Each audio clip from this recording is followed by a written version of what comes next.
안녕하세요. 한국주택금융공사입니다. 이번 영상은 주택연금에 관심이 있으신 분들께 실제 공사에 방문하여 받으시는 상담과 유사한 방식으로 설명해드리는 주택연금 사전 설명 영상입니다. 시간은 약 20분 내외로 진행될 예정입니다. 주택연금 제도 전반에 대한 이해도를 높여 나에게 필요한 사항들을 미리 체크하실 수 있고 실제 공사에 방문하셔 상담 받으실 때에도 보다 쉽게 이해되시리라고 생각이 됩니다. 그럼 지금부터 영상을 통해서 주택연금 사전 설명을 시작하도록 하겠습니다. 먼저 주택연금이란 무엇이며 주택연금 제도의 특징은 무엇인지 알아볼까요?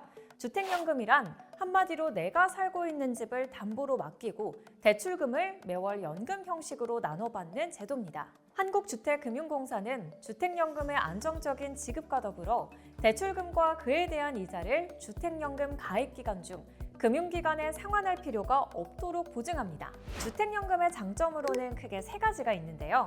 먼저 평생거주, 평생연금. 노후 생활에 필요한 자금 마련을 위해 굳이 이사를 하지 않고도 주택연금 가입을 통해 이미 익숙한 내 집에서 연금을 안정적으로 수령하실 수 있습니다.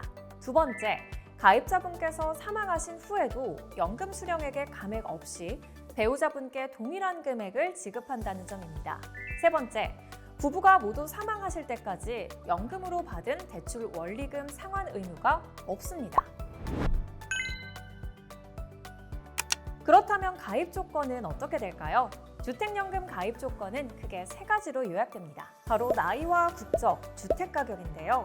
주택연금 가입을 위해서는 부부 중 한 분 이상이 55세 이상이어야 합니다.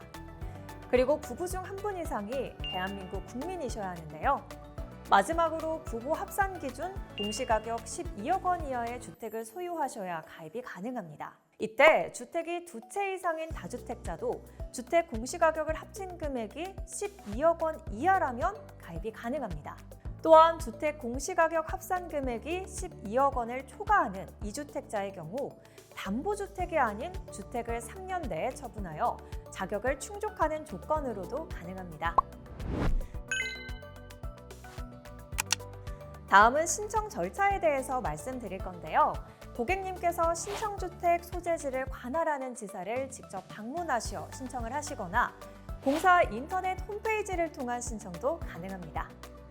이후 공사 영업점 담당자와의 상담을 거치게 되고 가입 희망 시 공사에서 심사, 보증 약정 및 담보 설정 계약 체결, 보증서 발급까지 이뤄집니다.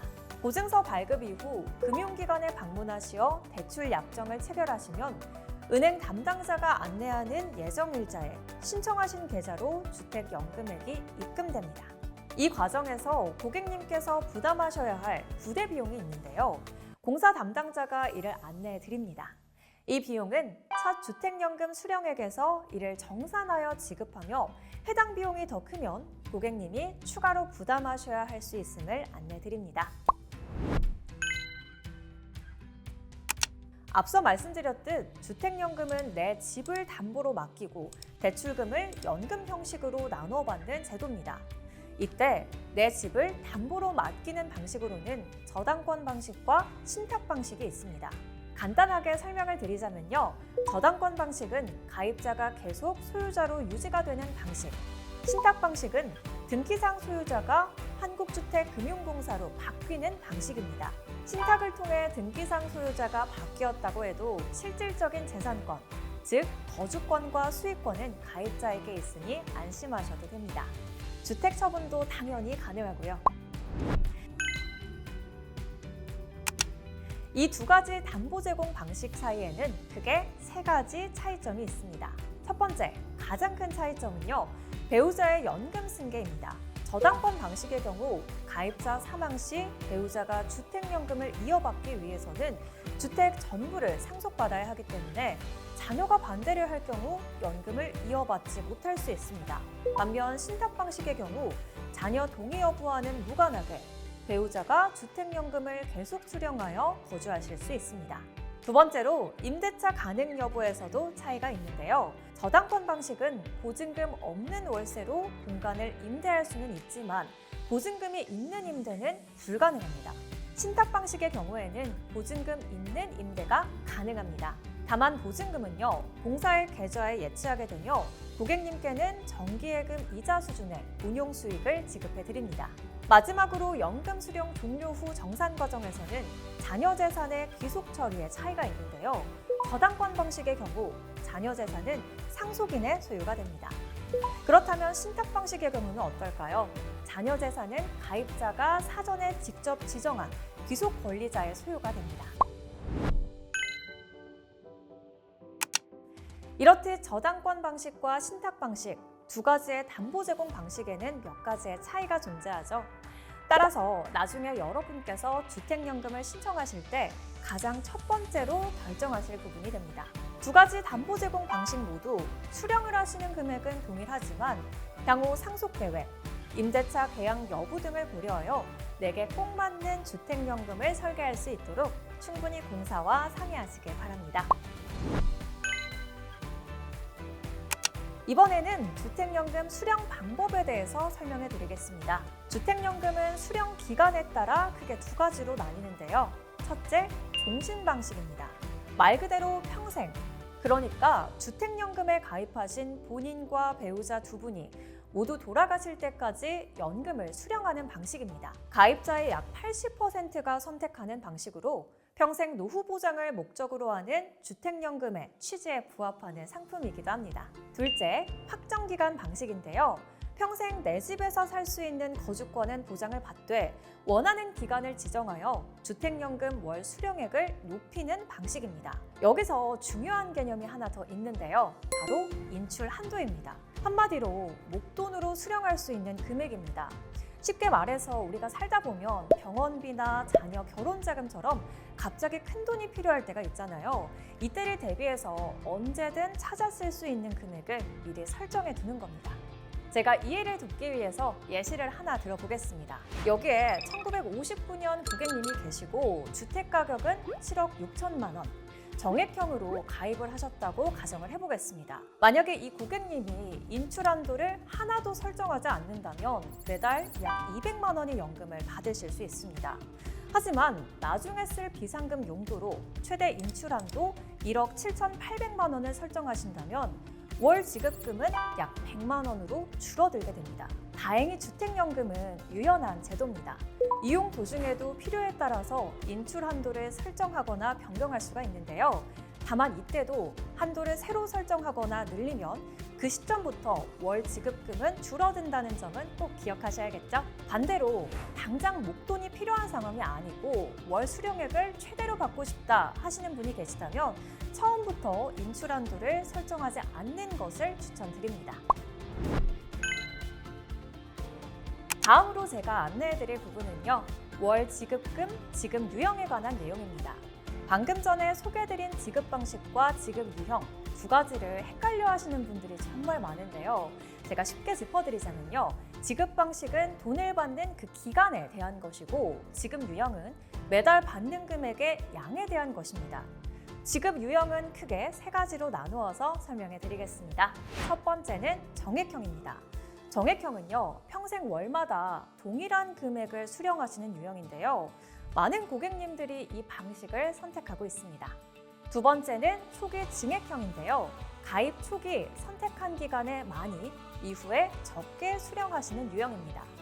마지막으로 3년마다 4.5%씩 일정하게 증가한 금액을 수령하시는 정기 증가형이 있습니다. 이 세 가지 지급 유형 중에서 초기 증액형과 정기 증가형은 종신 방식을 선택한 경우에 한하여 가능합니다. 그러나 일정 기간에 한하여 주택연금을 수령하는 확정기간 방식을 선택하거나 종신형을 선택하였더라도 기존 주택담보대출을 상환하기 위해 높은 개별 인출 한도가 필요하신 분들, 마지막으로 지급기간 선택과 무관하게 우대형 상품을 이용하시는 경우라면 매월 동일한 금액을 지급하는 정액형으로만 주택연금 수령이 가능합니다.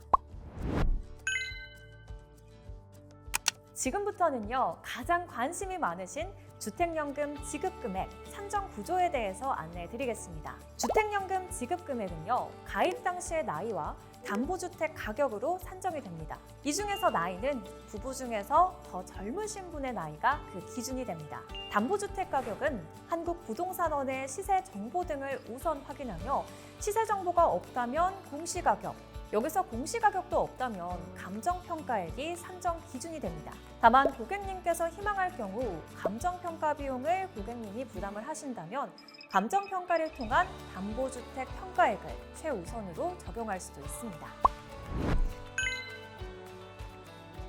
이번에는 주택연금 관련 비용에 대해서 설명드리겠습니다. 처음 설명을 할 때 주택연금은 대출금을 연금 형식으로 나누어 봤대 원리금은 돌아가시기 전 상환 의무가 없는 주택금융공사가 보증을 하는 상품이라고 설명을 드렸습니다. 이에 따라서 주택연금에 가입하면 그 기간 동안 보증 잔액에 대한 보증료와 대출이자를 부담하셔야 합니다. 참고로 이 보증료와 대출이자는 직접 현금으로 납부하시는 것이 아닙니다. 보증료는 가입 시 일회성으로 계산되는 초기 보증료와 매월 보증 잔액에 계산되는 연 보증료로 나뉘는데요. 보증료율은 각 1% 그리고 0.95%입니다. 대출 이자 또한 앞서 설명드린 보증료와 마찬가지로 대출 잔액에 자동으로 더해지기 때문에 현금으로 직접 납부하실 필요가 없습니다. 주택연금 대출금에 대한 이자는 복리로 계산이 되고요. 대출금리는 기준금리인 신규 코픽스 금리에 0.85%포인트를 더하여 산출이 됩니다. 대출 실행일 전일에 고시된 코픽스 금리를 기준으로 6개월마다 변동됩니다. 주택연금을 이용하시다가 최초 주택연금 수령일로부터 5년 이내에 받으신 주택연금을 전액 상환하여 해지하는 경우 일부 환급금이 발생합니다. 이때 최초 자동 납부되었던 초기 보증료 일부를 돌려드리는데요. 경과 일수에 따라 환급 금액은 달라지며 경과 일수별 환급률은 옆에 표를 참고해 주시면 감사하겠습니다. 참고로 주택연금의 보증료는 장수 또는 주택가격 하락으로 공사가 입는 손실 가능성에 대한 보험료입니다. 이에 보증료 전액을 환급해드리지는 못하는 점을 안내드립니다.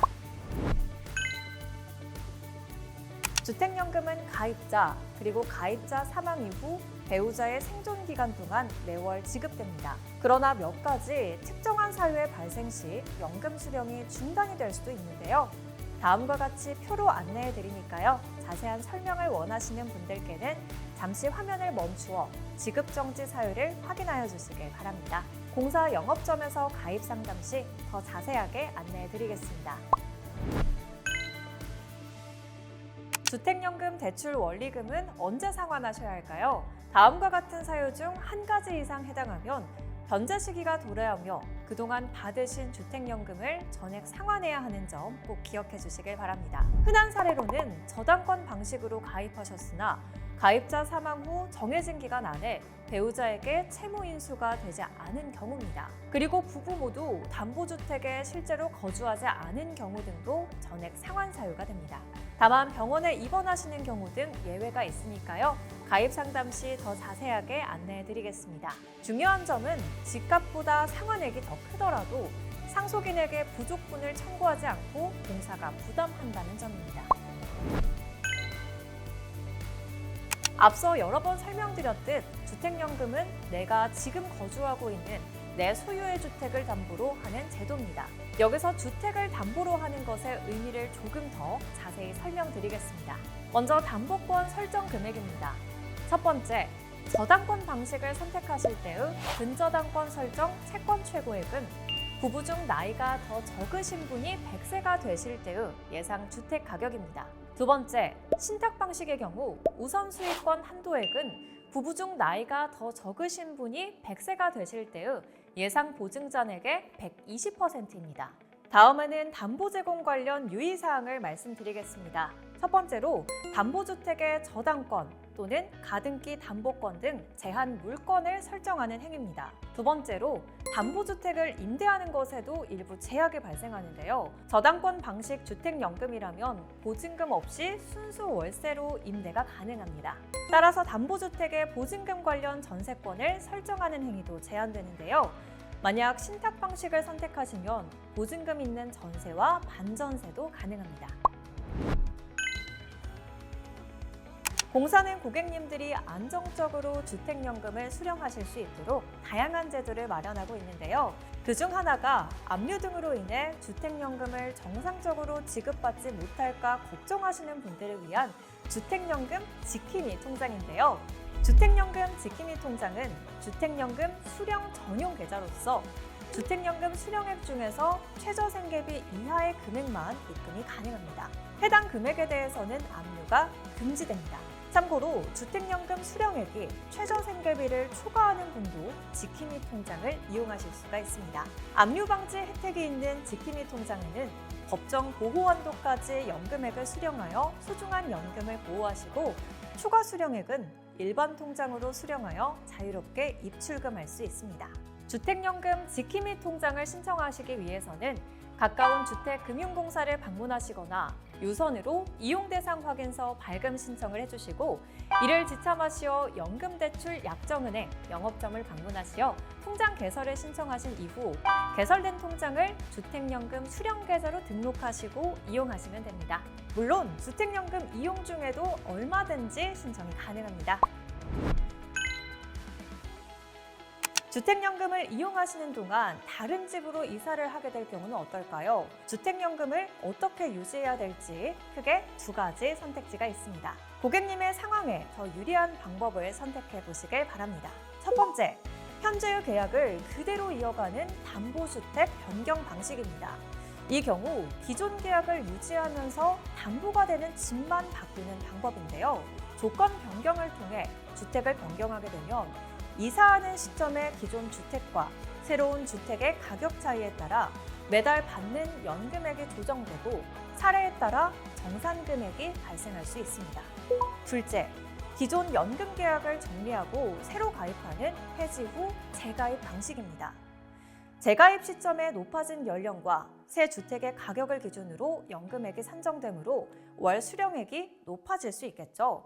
다만 해지 후 다시 가입을 하는 절차이기 때문에 초기 보증료를 새로 부담하셔야 한다는 점 확인하셔야겠습니다. 보다 정확한 안내는 이사할 집을 정한 뒤 담당 지사로 문의해 주시면 좋겠습니다.